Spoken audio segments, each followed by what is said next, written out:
Hi everyone, welcome to Say It Brave, a free virtual event tonight to talk about battling eating disorders in a COVID-19 world.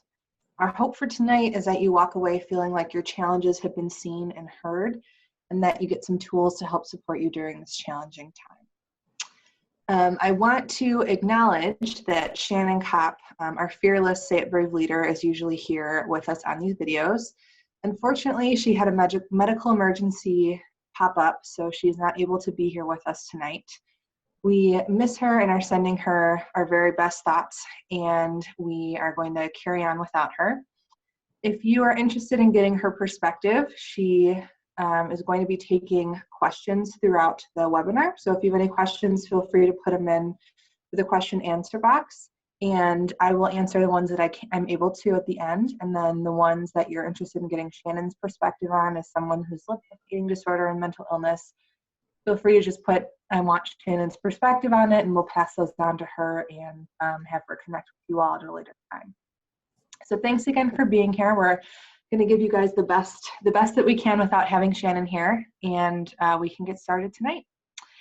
So just as a quick reminder, if you all want to visit eatingrecoverycenter.com/sayitbrave, you will have access to our resource list and our self-reflection tools. And then the recording of this presentation will be posted there within about a week or so. So without further ado, sorry everyone, I'm a little tech challenged.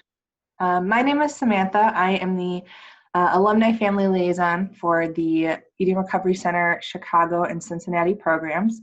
Essentially what that means is I'm a therapist that sits on the marketing team, and my job is to create resources for supporting our alumni and community members. So that looks like creating alumni events like candle making or terrarium potting, to be portioned alongside with an educational topic about self-care, supporting our Friends and Family Day events that are monthly that happen for our loved ones, helping support someone with an eating disorder in our treatment centers, and running some support groups, helping out with some programming, and then just basically finding ways to support all of you. So I was helping out with Say It Brave last month, and I was honored to be asked to help again this month, and I'm happy to be here. And Shannon, as I mentioned, is not able to be here tonight, but she's usually our other co-host. Tonight, we are really excited because we have ANAD here. Kristen Portland, who is the Senior Operations Manager of the National Association of Anorexia, Nervosa, and Associated Disorders, is here tonight.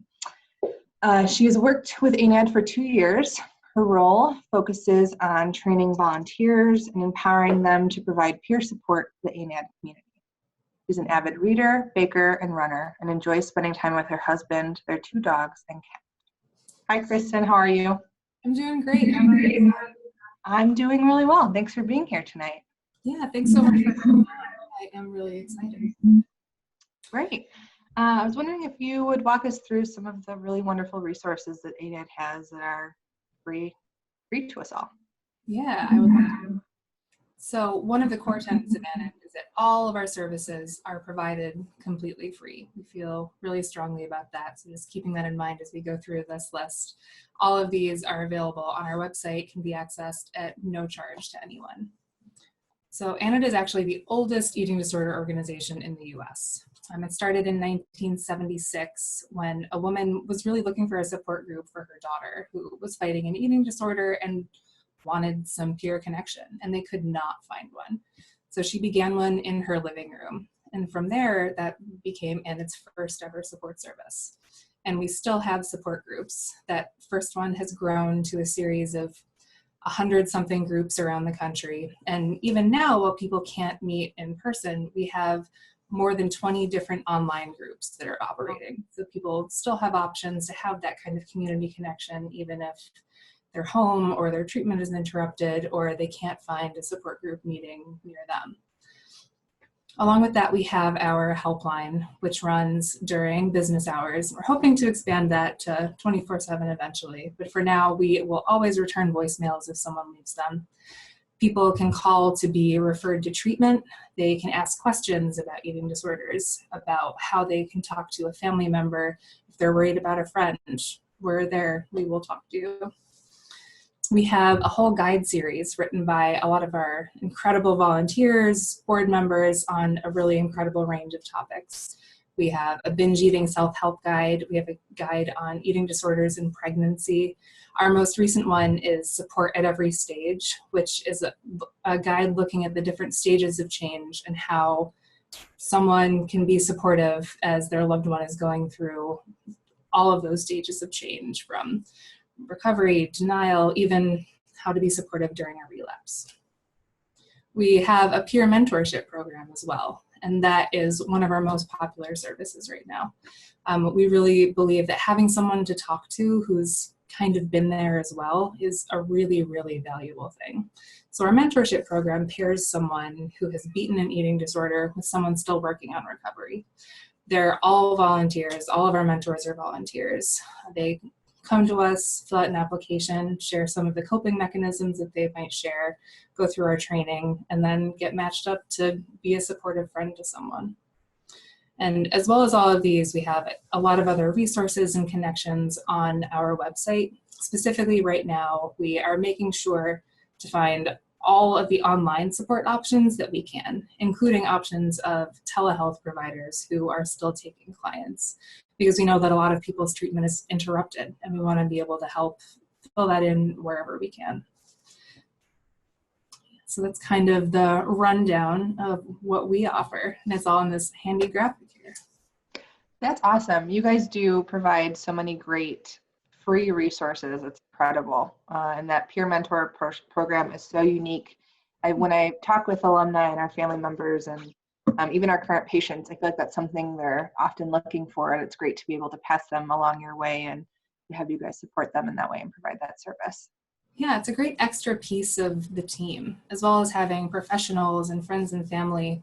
Friends and family don't always quite understand. So having that extra piece of someone who has been there too, it can make a big difference. Absolutely.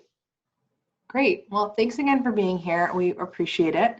If you're cool to stick around for questions and answers towards the end, if anyone has any questions or answers for Kristen about the ANAD programs and free resources, please feel free to put them in the Q&A box.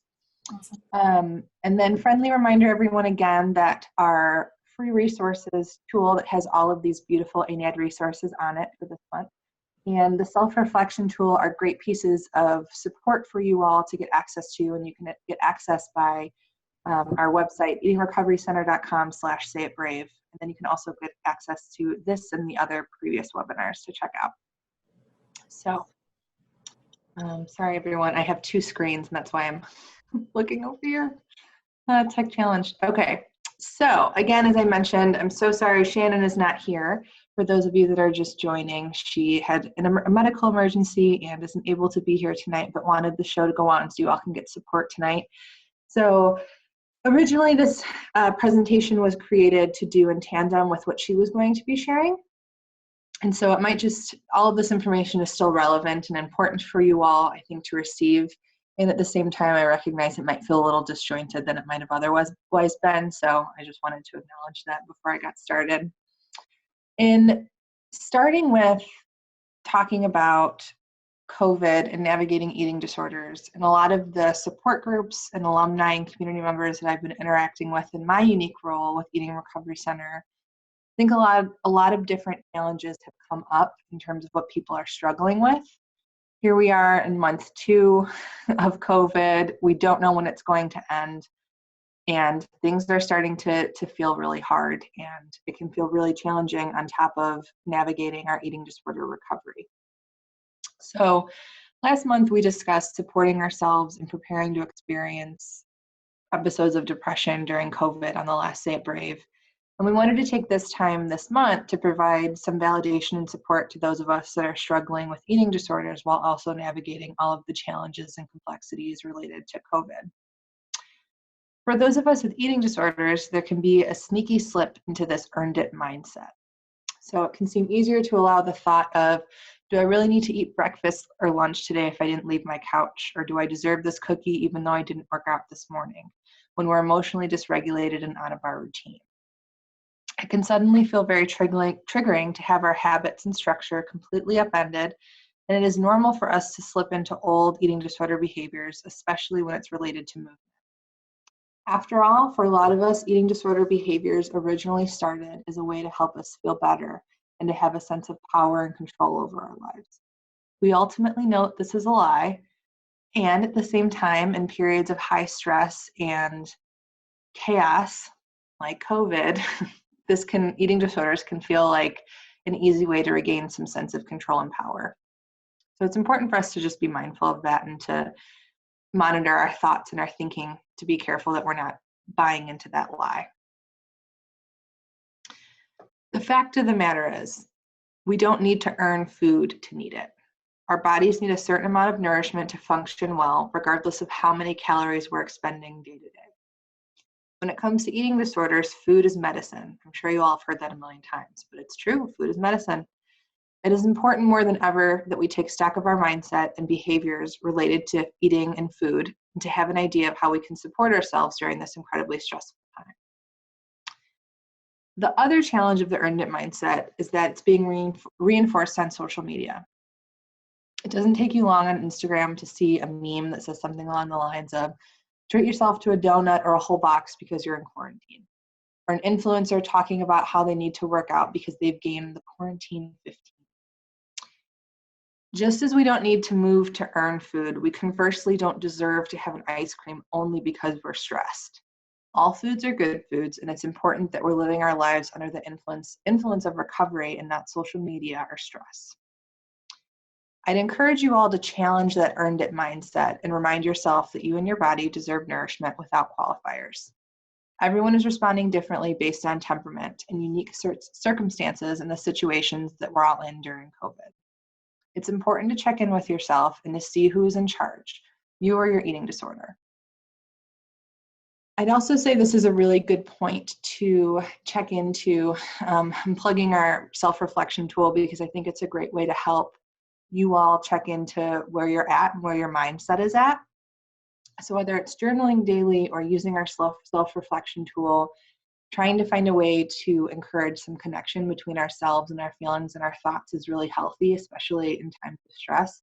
So I'd encourage you all to find a way to create that possibility and that support for yourself during this time. Sam, I do want to mention that in a lot of our community members, people have been talking a lot about connection, both with themselves and with others.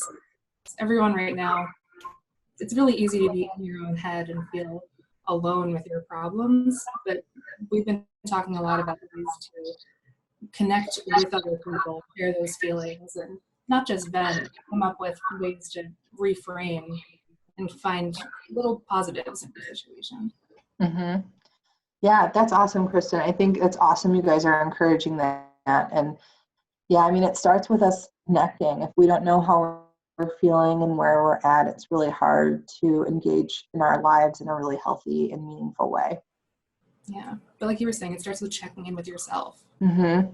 Yeah, absolutely. It's so important and it can be so easy to avoid, right? Another thing that I feel like has popped up quite a bit during this kind of culturally traumatic time is this getting caught in this scarcity mindset, and it's even more common for those of us that struggle with eating disorders. So this idea of the scarcity mindset is not helped by seeing shelves that are empty at the grocery stores and trying to see the items that we're trying to order online being constantly sold out and out of stock, despite being told that there isn't a food or resource shortage. I think that's enough to make anyone start to feel like they need to be panic buying toilet paper and pasta and all of these other items to feel like they need it, because when we're looking at the shelves, right, it's all gone. The scarcity mindset can present itself during this time as thoughts around, will there be enough food, or stocking up on food and goods beyond what you might need for the time being. Having an abundance of food around the house might be triggering for a binge or might be overwhelming, and it might encourage restricting. During this time, we need to remember that no one is functioning at their best right now, and that we might need more structure than we might otherwise have needed in our day-to-day lives. Take a few minutes to think about what resources you have lying around the house that can be helpful to create some support and structure for yourself right now. Do you have old meal plans lying around that can help you meal plan for the next few weeks? Or can you pull out old treatment worksheets related to using the hunger and fullness scales? What pieces of support do you think that you need? I think a lot of what I'm seeing in my support groups and in talking and supporting our alumni is people feeling, I think, this sense of shame that they all of a sudden feel like they're backsliding in their recovery, or they felt like maybe, they were feeling at a more stable place in their recovery, and now they're feeling like they're struggling with behaviors they might have not been struggling with, haven't been struggling with in quite some time, and it feels quite unsettling. And the thing that I'm trying to help, the message I'm continuing to try to get across is that this COVID situation is temporary. While we might not know when it will end, it's temporary. And if we need more support during this time, it's important to give that for ourselves. It doesn't necessarily have to have this big overall arching meaning that, we're doing this horrible backsliding and all the progress we made is for nothing, and kind of that negative snowball of thoughts. And I think it's just important that we recognize that everyone probably is in need of some extra support, and leaning on some of the tools that you might have used when you were in a program, if you were in a treatment program, or leaning on your support system a little bit heavier is an okay thing to do and is a healthy thing to do in this time. We've touched on just talking about being a little bit more flexible and showing yourself some grace, especially when it comes to shopping. That's something people have been having some trouble with right now, because there's no right way to do it. Like you're not supposed to go to the store too much, but you shouldn't stockpile things. So you kind of have to strike a balance, and that's different for everyone. Yeah, I feel like that's so challenging, because when we're feeling out of control, we try to look for the things that we can control. And sometimes it is as simple as grocery shopping or running our errands. And then to have that even thrown out of whack by don't go too often, go online, but there's no availability online for like the next 2 weeks, that can feel really overwhelming and cannot set us up for success. Especially when the news keeps changing. The rules keep changing. Like don't wear a mask, but now you have to wear a mask, and don't touch the things unless you're going to buy them. It's a lot to process while dealing with something that can already be stressful. Oh, absolutely. Just taking that step back and showing yourself that grace, being flexible, not worrying about what other people need, and just taking care of your needs and your family's needs there, I think it's the right thing right now. Yeah, absolutely. In our binge eating treatment program, we often use the skill pre-commitment to help plan for success during, previously historically distressing situations. So like going out to eat at a restaurant or going grocery shopping. Using that pre-commitment skill can help us to engage our wise minds when we're in a high stress situation like grocery shopping or cooking might be. Because if I know, for example, that I have a hard time getting balanced foods while I'm grocery shopping, and I might, make more impulsive decisions historically, like, going to the bakery and buying like a bunch of different cookies and like a bunch of different breads and things that like aren't really practical to have a well-balanced grocery cart leaving the store with. I can instead sit down, beforehand and make a thoughtful list about what groceries are needed, perhaps like a day or two before I plan to go to the grocery store, to help minimize the chances of falling into that emotional mindset and making those impulsive decisions based on, how I'm feeling emotionally in that moment. And so I can plan to cook, my meals for the week on Sundays so that I can easily stick to my meal plan, as opposed to avoiding or overeating during mealtime when I don't have a plan and I'm feeling more emotional, because eating kind of brings up a lot of feelings for me and I feel a little more volatile. So especially if you struggle with binge eating issues, go back to the basics, like use mindfulness or relaxation tools to ground yourself before grocery shopping or before meal planning, and remind yourself that there isn't going to be a food shortage. The news is saying there's not a food shortage right now, and that you will be okay. If you have a support system, talk to a friend or partner to plan your grocery shopping with you, or ask them to take your list and to go grocery shopping for you. I know the grocery delivery services can be a little tricky because they can be a few days to a week out of planning, when you're like planning your delivery date. But maybe you take your time and you plan out a menu for the next week and you plan ahead your schedule to have your groceries delivered ahead of time for that week instead of this week. And then you just kind of, do the best that you can this week. So going back to the tools you've learned about the stress tolerance and meal planning can help give you a sense of familiarity and structure, which can help set you up for success. And we don't know when COVID is going to end, but this chaos is going to be temporary. It might be temporary for another few months. It could be temporary for a year, but at some point our regular lives will resume and we will get back to a flow and a routine.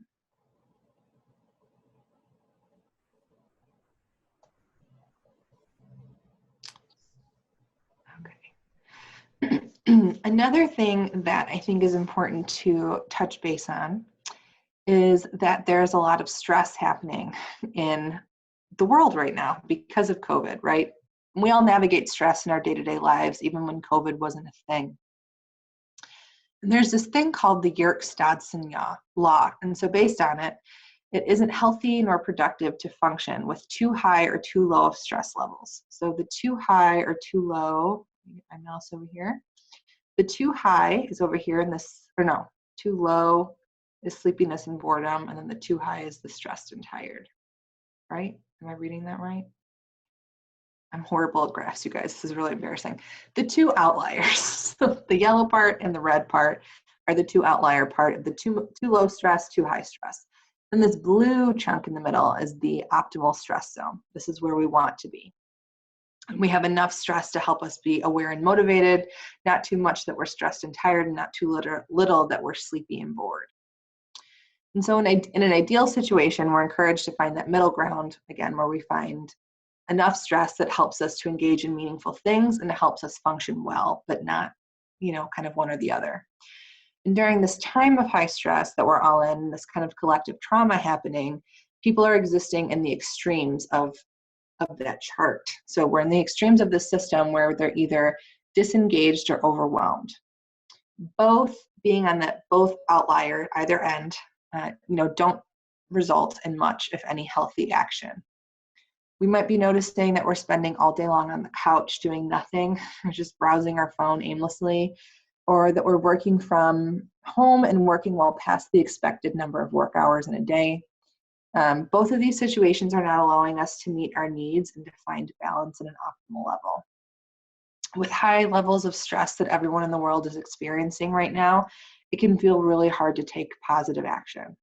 We can feel immobilized by the stress being too much or too little, and the lack of control that we have in our lives right now is making our struggles even harder because we're chronically functioning with too high or too low of stress. This can result in us feeling stuck, like sending that email to inquire about a support group or calling our parents back can feel like it's way too much effort. This can be then a minefield, a very dangerous minefield of all or nothing thinking. What we can do is take small steps towards the middle. So it's okay if you can't do the whole thing today, but what about just one part of the thing? So if we can't, figure out, pull together our whole treatment team and recreate our whole treatment team today, what if I just send out 1 to 2 emails to inquire about getting connected with a therapist on telehealth? It's important to be curious about our thinking to understand where we're at. That then can allow us to start to take some action. What can we do to move towards the middle? Do we need more activity or structure, or do we need more cognitive tools to help decrease worry or to ask for more help? So those are some important, I think, questions to help you all understand where you're at kind of on that chart and to see what it is that you need to kind of help move you closer towards the middle. And again, no one's going to be functioning at their optimal levels right now. It's just not, I think, humanly possible in this time. But moving towards the middle is the goal. So again, it doesn't have to be all or nothing. We don't have to be, perfectly in the middle, but any step that you can take to help move you towards the middle, depending on where you're at, either too high or too low of stress, I think you'd find to be really helpful in maintaining healthy choices and healthy recovery mindsets. One of the ways that we sometimes end our support groups is to ask people to set a little achievable goal. Like whatever that looks like for them, whether it's something as simple as getting up and taking a shower when you haven't in a few days, or getting outside in a responsible way for a minute. Just something you can kind of tick off to feel like you've done something.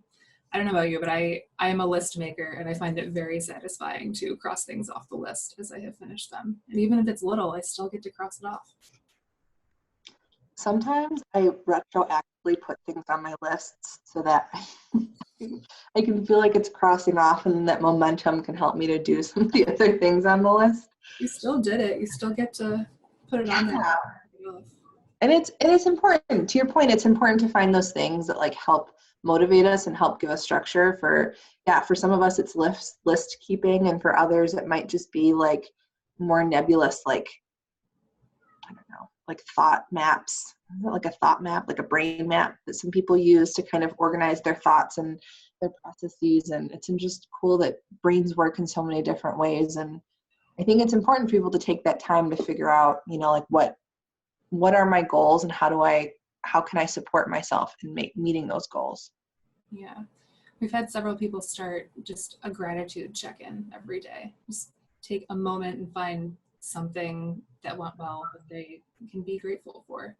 Because if you think about it, there's always something. Mm-hmm. Yeah. We talked about that a little bit in the last Say It Brave, of the process of grieving the losses happening during COVID, and being able to acknowledge the losses that we're having, both big and small, right? So it could be something as small as like, I was supposed to get my hair cut last week, and I'm in desperate need, and it sucks that can't happen, to like my wedding had to be rescheduled, or my grandparent passed away and I wasn't able to be there for the funeral, or, some of those bigger things. And there's this idea of not ranking our suffering, but then also to pair things that we're struggling with something that we're like a positive, or like a gratitude. To say like, I'm really feeling sad because I couldn't be with my grandparent, at the funeral because of, all this craziness happening with COVID. And I'm feeling really happy that it's sunny outside, or something like that. Mm-hmm. So being able to kind of help us like not stay stuck, like being able to acknowledge the pain and the losses that we're having, but then like not be stuck in it. And then also not have that like toxic positivity of like, everything's great. I'm grateful for everything right now. Right. I'm going to learn 3 languages and read every novel. Yeah. Because no one's going to do that. That's not a thing. No. Yeah. No, I love that. Gratitude's important. Mm-hmm. And then my last point was talking through the teletherapy process. And I think it's important because I've heard a lot of people in support groups and phone calls with alumni and community members, and even just like personal loved ones of mine. I've heard a lot of people talking about how uncomfortable teletherapy is, and I can hear how much that discomfort starts to morph into an avoidance of a very important self-care habit. And, and for better or for worse, telehealth is pretty much the going rate for treatment in most outpatient settings in the nation right now. From outpatient weekly settings to like an IOP or a PHP program, telehealth is dominating our treatment landscape. It's important, I think, to acknowledge that teletherapy is not the way that therapy was ever intended to be conducted, which I think can help to normalize that there are some struggles and discomforts that will naturally occur during a telehealth session. Teletherapy is a great way to provide treatment and increase access to mental health care, and it can also come with a few losses that are important to acknowledge. So being able to kind of be present with both of those things. Sitting across the screen from your therapist can feel very different than sitting across the room from your therapist. And this unusual feeling may make it feel challenging to connect in the same ways as before. It's important to be aware that while the setting and circumstances may be different, the relationship that you and your providers have are not. So research has shown time and time again that despite how many new treatment styles and techniques are out there, the most important part of the healing process is the relationship between therapist and the client. I'd encourage you to just keep that in your mind as you feel uncertain of continuing with teletherapy right now. I think it's important to challenge that urge to avoid telehealth because it feels uncomfortable, and instead continue to show up for those sessions because it's an important part of your recovery and maintenance, or the maintenance of your recovery. There were a few things that I was thinking through that you can do to help make telehealth feel a little more comfortable for you so that you can engage with it in a meaningful way. First of all, I think we can all acknowledge that it can feel very vulnerable to have a therapy session in your home, especially when you may need to process something that concerns, if you live with people, possibly you need to process something about people living in your house. And so it can feel very weird to be talking about someone who's in the other room and being afraid, like, oh, can they hear me? Like, are they listening in on my session? I feel like I can't talk freely. So I'd encourage you to think about ways that you can make you can make the space feel as confidential as possible. So maybe that's something like looking for a sound machine app on your phone to place near the door to help mumble your words a little bit. There's a reason why therapists have those like cool little sound machines like in every corner of their room in their offices, because it helps. You can't really stop preventing the sound, but it helps mumble the words so you can't hear what's happening behind closed doors. You can use headphones to help cut down on the noise coming from your computer, and that will actually help you naturally to keep your voice a little bit lower because you don't feel like you have to shout as far to the computer as you do with the microphone near your mouth. Or you can ask your roommate or loved one to maybe have some music or TV on in the spaces that they're holding up in to help you feel a little more comfortable. If you're feeling nervous about teletherapy, not feeling safe, or feeling awkward, tell your therapist. Your therapist is human just like you, and they're also feeling awkward. Since they typically follow the lead of the client, they may or may not address these issues directly unless you do. Once you make these feelings speakable, it might feel better for you to know that you're in this awkward situation together, and it might lessen your anxiety. If you're worried about not feeling as safe in a virtual session as you might be in person, being able to make that feeling of feeling unsafe speakable might help you to initiate a conversation with your therapist and come up with a plan to increase feelings of safety within the telehealth setting. Your therapists are only human. We're not mind readers. Help us out and clue us in. We can only help with kind of what we're seeing and what we're feeling, and sometimes we might miss the mark if you're not sharing some of those things with us. So to help perhaps speed that process along, I'd encourage you all to take that step into vulnerability and share that with us so we can help support you as best as possible. I'd also want to encourage you all to remember that pauses and silence are okay online, just like they are in person. Pauses and silence are actually important tools that occur in therapy sessions that can help both people reflect on what was just said. It can help a therapist or client think of a response, or it can help the client connect to their feelings. Silences and pauses happen naturally in person sessions, and they may feel even more awkward via telehealth. So try to remind yourself that it is okay and it's a normal part of the therapy process. And maybe think of ways that you can help tolerate this short-term distress. Maybe it's keeping a fidget nearby to play with your hands, or even just using a comforting mantra, to repeat to yourself, like, I'm okay, like, this is okay, silence is okay, whatever it is to just help you feel comfortable in that moment. And again, making that speakable to your therapist is good. Just letting them know that feels uncomfortable for you and you guys can work through that together. And then lastly, I think it can be really distracting to watch yourself on the screen when you're on a video chat.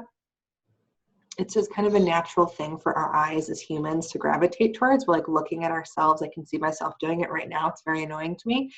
But if there's an option to hide your video preview in the program, I'd encourage you to look into that. Some programs will let you just right click on your picture and it will hit like hide my preview or hide video preview, and you can turn your video off so you can't see your video, but your provider can. Or you could use like a Post-it note and cover that portion of the screen. And that way it will be easier for you to focus on your session instead of focusing on like, how am I looking on camera right now? What does this look like? Oh my gosh, my hair looks crazy, and those types of things. And it can allow you to be a little more present and have a little bit more meaningful of a session. And speaking of telehealth right now, I want to mention that we've had several people who are maybe out of therapy for a while but are really struggling right now, who expressed that they felt like they weren't struggling enough, that they didn't count as someone who really needed the help. And I think that's a really dangerous mindset too. It's really comparing. And I think it's important right now to notice that your struggle is real and you deserve help just as much as anyone else. Yeah, no, I love that you brought that up, that kind of notion of, yeah, like I'm not sick enough to need teletherapy, or someone else could need it. And it's true. Like if you need it, you need it. There's no qualifiers for it. That's part of what makes therapy so great, is you don't need to be like a certain level of sickness or something to get benefit from and to utilize therapy and to help it benefit your life. Like I personally know a lot of people who felt like they were doing great, but right now are just like, you know what, I need it. And I think it's important to, again, check in with yourself and be aware enough. And it's self-care. And that's always important, no matter what else is going on. It is. And it goes back to, kind of to your point, it goes back to what we talked about earlier in like, maybe you need a little more structure right now. And maybe like you were fine without therapy pre-COVID, and like now there's this huge thing disrupting your life, disrupting the world. Like it's okay to need a little extra help and support. So yeah. It is such an important part of self-care.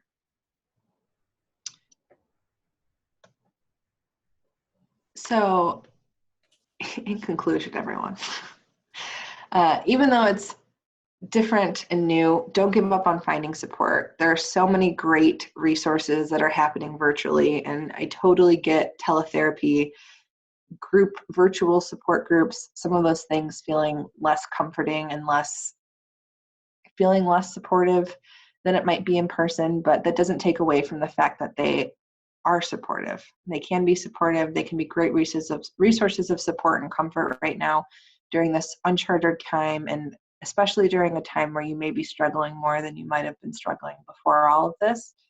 And so we just kind of wanted to encourage that you all seek the help that you need. You are worth finding support. You are worth getting the help that you need, whatever that looks like for yourselves. And that really brings us to the end. I know we've had some people, I've been watching some of the numbers kind of pop on and off. And for those of you wondering where Shannon is, she had a medical emergency and she wasn't able to make it tonight. She wanted us to carry on without her so that way you all could get the support and bit of connection tonight that you all had signed up for. So I apologize again if the presentation seemed a little disjointed. It was meant to be in tandem with Shannon. We are missing her perspective, but if you have any questions that you would like her particular perspective on, please put that in the question and answer box, and we will make sure she gets those questions. Otherwise, I will open the question and answer box for Kristen and I to look at, and then we can kind of go from there. Okay. Oh, this is a good question. I thought I was recovered before these last couple of months, but I'm very disappointed to see my old thoughts coming back. How do you ever know if you're recovered or if it's, possible? Can you see that on my screen? No, I think we're okay. Okay, I'm going to reread that. I thought I was recovered before the last couple of months, but I'm very disappointed to see my old thoughts coming back. How do you ever know if you're recovered and if it's possible for such a relapse?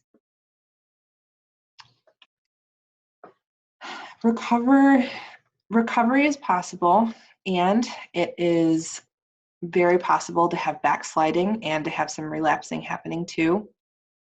I really wish that Shannon had been here tonight, because that was largely what we were going to talk about together, was her feeling what her struggles had looked like perhaps when she was sickest. She had talked about the things that she had struggled with in like the height of her eating disorder, and then she was going to talk about what she was happening about now in this moment, the struggles that she's still struggling. Things are different, even though she's, recovered and doing much better in some capacity. She's really struggling in others. So I just want to normalize that is something that we all can struggle with, and relapse happens for everyone. And I also think that Shannon will have a really good perspective to give you all for that I don't even think I could begin to help exemplify. So I'll save that for her. But relapsing is normal, and relapsing during this really stressful time is very normal. So don't worry. Can you show the slide again about needing qualifiers to feed your body? I can and I will. Not meeting qualifiers. This was the Earned It mindset when we talked about qualifiers, so I hope this was helpful for whoever requested that. Okay.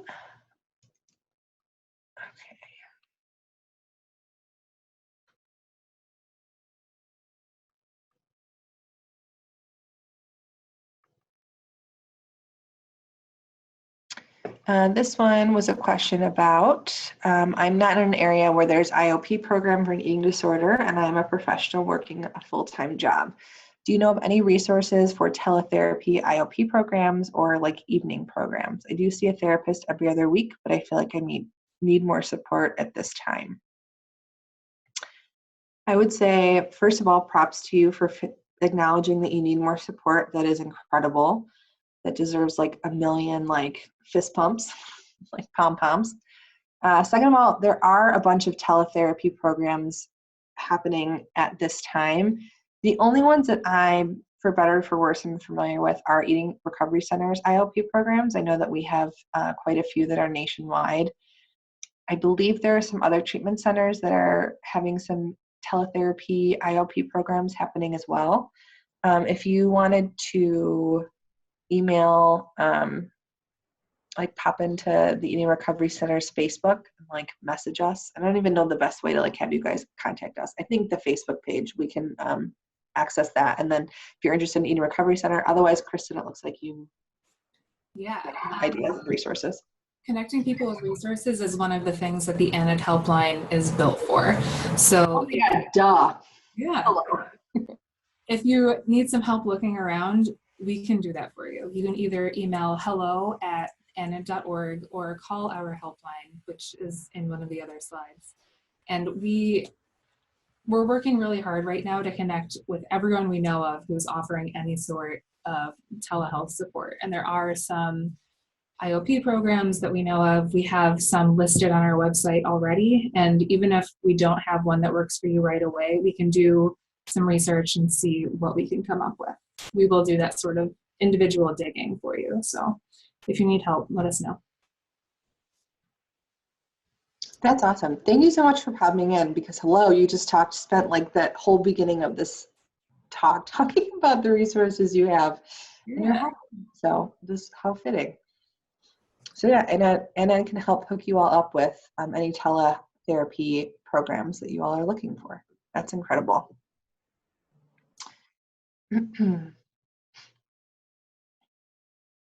Oh, this is a good one. I'm not in a place where I want full recovery, but I do find myself struggling more since stopping therapy and this COVID stuff. Could I still benefit from a therapist, or would it be a waste of time? I am of the general philosophy that the world would be a much better place if everyone was in therapy. I do not believe that you need to be sick to see a therapist or to benefit from a therapist. I think the fact that you're acknowledging that you don't really want full recovery, but it sounds like there's a part of you that's interested enough to be considering seeing a therapist. I think that's really good stuff to work on with a therapist. So I think you could absolutely benefit from building a relationship with a therapist, maybe exploring some of the hesitation that you have, some of the resistance you have, and building yourself a really great support system and ally with a therapist, even if you're not quite at the point where you're ready to give up your eating disorder.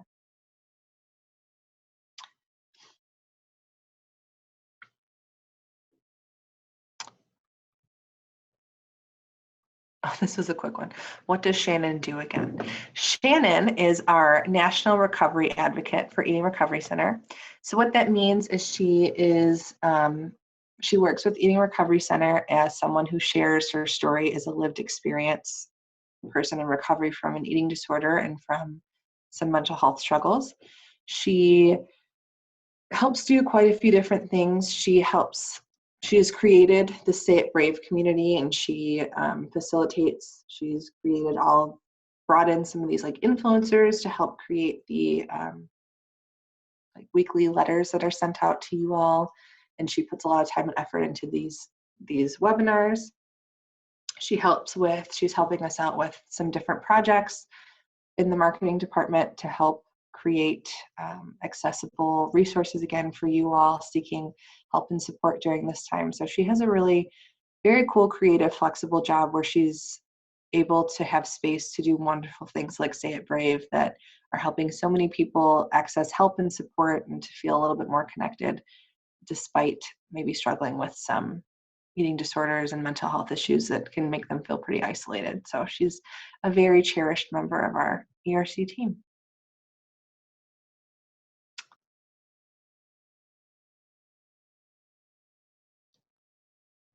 This might be a question, Kristen, that you might be able to shed some light on.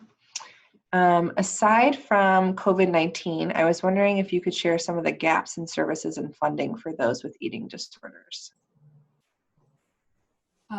Location is a big one, especially before any sort of telehealth became even an option. People in rural areas, people who are outside of the places where there are specialty programs would have to sometimes travel hours and hours to get treatment. And if there is nothing in your state, that creates insurance barriers, which is another barrier by itself, even if you're not factoring in states. So there's a lot of them. Yeah, location's a big one. And even just like as a therapist myself, I don't know if this is helpful for anyone to know, but like licensing between states can be difficult. So like I'm a licensed counselor in Illinois and I have like the top licensure, like unrestricted license. But from state to state, it can be really challenging. Like my qualifications might not be the same as the like unrestricted license for people in like Tennessee or Florida. So that's why it can get really tricky with even like the virtual services because of the licensure. I can only treat people that are currently in the boundaries that live in Illinois. And so like for some of the virtual services prior to COVID, it's been a little more flexible now. It's important to know because of the COVID crisis, which has worked to some people's advantage. But prior to COVID, people like myself, even though like someone could be in Florida and be like, I really want you, Sam, as my therapist. Let's do it on Skype. I couldn't do it because I'm not licensed there. So even just like some limitations with just like the licensure pieces can be really challenging. And it can help decrease access to the people that live in like perhaps more rural areas where there's less treatment. You'd think telehealth could be really helpful for that, but that can also be a limitation. Yeah, and even just community acceptance of mental health. If you come from a place where mental health is a part of the conversation, it's a lot more normal to go to a therapist, but that isn't true for everyone. There are still people who think you have to be in total breakdown mode before it's even okay to think about that. So that's another one. Yeah, for sure. It's so hard. I just want to give everyone therapists. Everyone to get therapists and treatment because it just is so needed and it's just so unfair and it's not right that everyone can't access it. I feel like there should be an annual mental health checkup, just like you get an annual physical at minimum. It would be incredible. Incredible.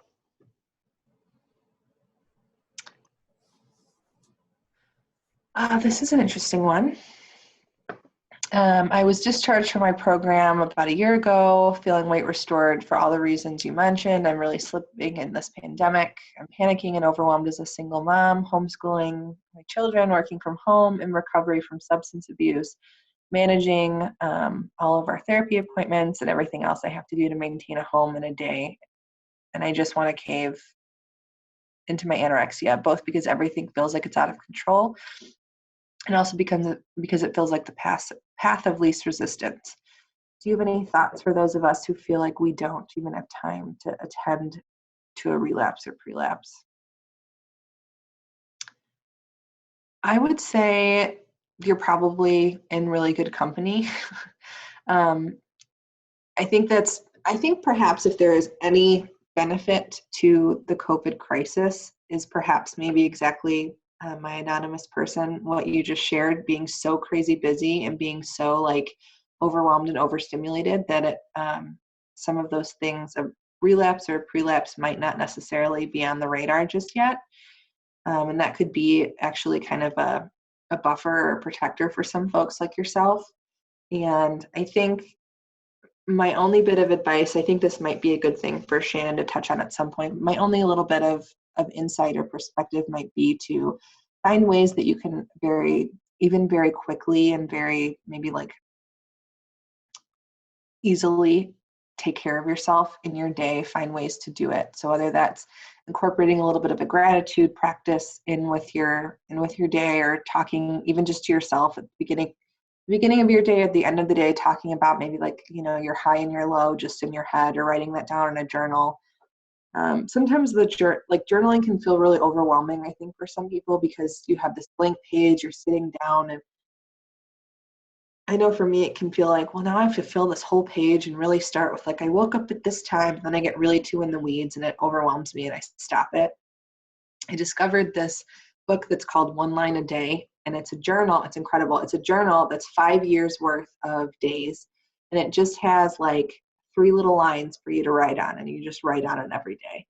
And so maybe creating something like that for yourself that you can do just once a day, where it's a really quick touch point for yourself to check in with yourself and to see how you're doing, and to spend 2 to 5 minutes just, giving yourself some validation and some airtime with kind of where you're at, might feel really helpful, even though it's a really small gesture for yourself.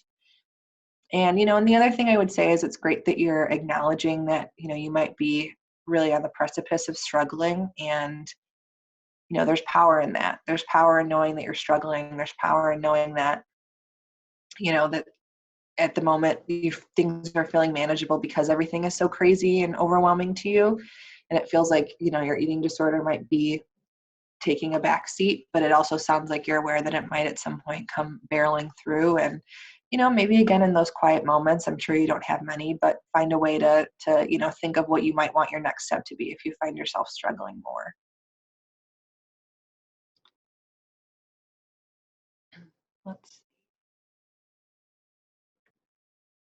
This is a good one. There are definitely some cons of telehealth, but what are some of the pros that you have found or experienced? Pros of telehealth: increased access. For people that have always been homebound, this is incredible because they have like the pick of the litter, whereas like they probably didn't have many resources before. So I think that's incredible. It helps, I think, to have, even for people that, like perhaps like teenagers that were dependent on parents transporting them, or parents being dependent on transporting their, like their kids from point A to point B, having telehealth, everyone is in the same home and in the same place. So there's no transportation. So it can be easier to schedule sessions. So I know for a lot of people, like as a therapist in private practice, I'd have a lot of adolescent clients that obviously could only come to therapy during the evening time after school. And there were only so many evening times in a day. And if the parent couldn't get the kid or the adolescent or, their child to, in time for that 4 p.m. or 5 p.m. session, then it would go to somebody else and they wouldn't be able to see that person, unfortunately. So I think that flexibility and timing, is going to allow people to be able to fit in therapy, whether it's like on their lunch break while they're working from home, or, like in between classes, or, like they can hit that 3 p.m. time right when the school is done for the day, like no problem, because there's no transportation. So I think that's kind of a cool pro. It's incredible for people with disabilities too. We've talked to people who were visually impaired and really had to rely on getting rides, or who had pretty crippling physical complications. So they struggled to leave the house. So just the fact that they're able to stay home and talk to a therapist from the comfort of their couch is amazing for them. And Sam, like you were saying, just the expanded access for people, the hours, especially because so many people are more flexible now. They can meet therapists at a lot of different times. Just the expanded reach is amazing. Mm-hmm. Yeah, it's awesome. And during this COVID time, for those of you, and I don't know how true this is, but I know for some people this has worked. Actually, this has worked for Shannon, so she was going to share this. But so previously we had talked about, right, that like because of licensure, I can't see as a therapist, I can't see a patient outside of Illinois. And I know with COVID and the telehealth and the crisis and trying to meet the needs, I know that has become much more flexible. So for those of us seeking treatment with providers, we're not necessarily as limited by the people that are in state during this time. Now that means that could change when COVID is over and things settle down. But if you really had your eyes on like some provider that was out of state, like you were never going to be able to have the opportunity to work with, that like you're able to see via telehealth, that's like such a cool thing.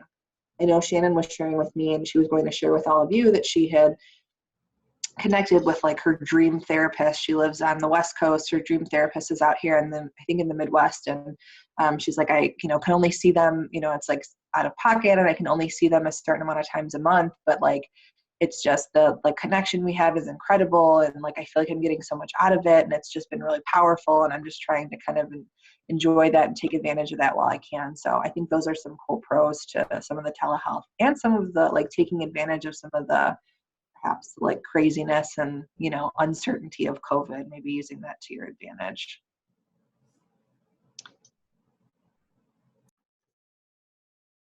We'll probably just do one more question. You guys have sent so many incredible questions.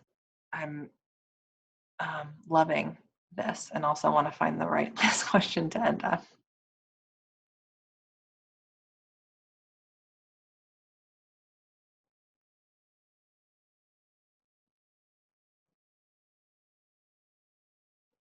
I thought there was a great one that was going to be applicable to you as well, Kristen.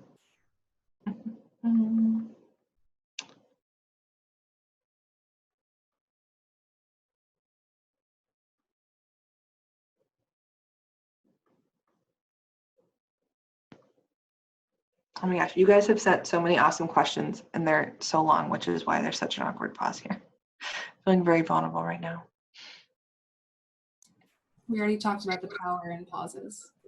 So true. Thanks for reminding me. See, we all need a little reminder and support.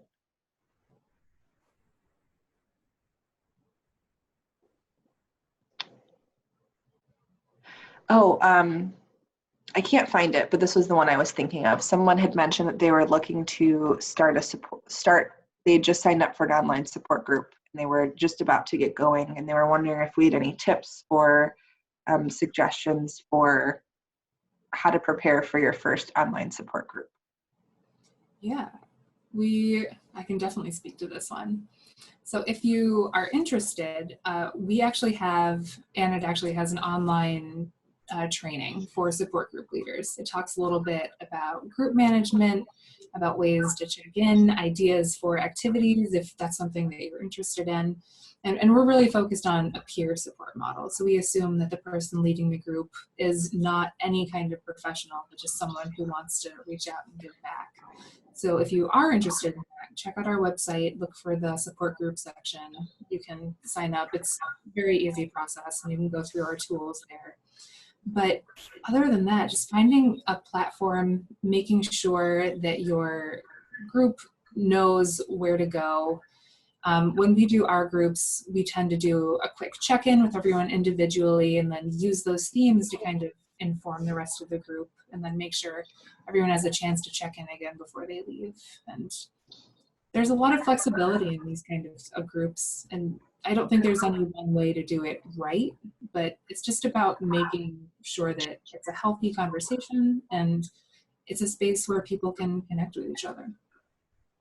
Yeah, no, I think that's awesome. I think you hit the nail on the head. It's a very low pressure situation, and you get out of it what you put into it. So I think the only thing I would add is, I know it can feel intimidating to share on a support group, and even in like an in-person support group, it can feel very vulnerable and intimidating to share and to talk, just get the ball rolling with talking. But I'd really encourage you all to push past that, and to really, to really push yourself to engage in the groups, because you're going to find that you get so much more out of it when you participate, and you'll be able to connect better with the folks in the groups. And, it will make it such a safe and welcoming space for all of you to participate and to get the support that you need. And I feel like, what you truly get out of it what you put into it. So Definitely. Awesome. Well, thank you all so much. We have saved your questions, and we will get back to you, and I will let Shannon know that you all have missed her. And thank you all for being here tonight. Thank you, Kristen, for being my co-host and for providing us with all of the awesome ANED resources. And I appreciate seeing you and spending time with you tonight. Yeah, thanks so much for having me. It was great to sit in. This was awesome. All right, everyone, be well. Have a good rest of your night. See ya.